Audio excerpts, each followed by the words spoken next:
সঞ্জুমো kitchen চ্যানেলে সবাইকে স্বাগত। Welcome back to my channel. আশা করি সবাই ভালো আছো, আমিও ভালো আছি। কেউ ভিডিওটা স্কিপ করো না, সবাই দেখতে থাকো। যে যেখান থেকে দেখছো সবাইকে অনেক অনেক ভালোবাসা। তো আজকে আমি নিয়ে চলে আসলাম জলপাইয়ের চাটনি বা আচার, যে যেটা বলো আর কি। তো জলপাইগুলোকে দেখো, এখানে 500 গ্রাম মতো জলপাই আছে। সেদ্ধ বসিয়ে নিচ্ছি প্রেশার কুকারে। একটু তেল হালকা মতো একটু দিয়ে দিও, আর এই যে সর্ষের তেল দিয়ে দিও। হালকা মতো কি, ভালো পরিমাণেই দিতে হবে।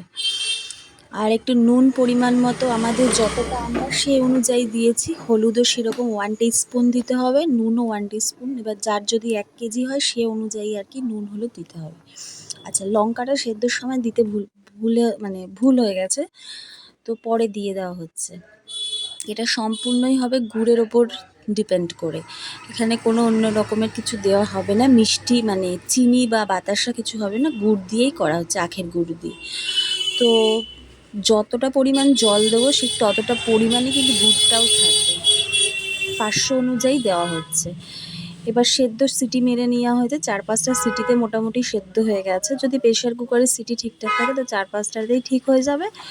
আর যদি প্রেশার কুকারের কোনো প্রবলেম বা আস্তে ধীরে হয় সেক্ষেত্রে 6-7টা হয়তো দিতে লাগবে, কারণ একটু তো আলগা হতে হবে দানাগুলো থেকে, নাহলে মুশকিল হয়ে যাবে।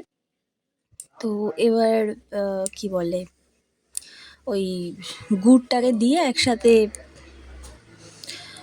মেখে মানে একসাথে ঘেটে নেওয়া হচ্ছে, চামচি দিয়ে একসাথে ঘেটে নেওয়া হচ্ছে। এবার দেখো গ্যাসে আবার বসিয়ে দিলাম, বেশ খানিকক্ষণ ফুটবে। আর যেটা দিতে হবে সেটা হচ্ছে ধনে জিরের গুঁড়ো।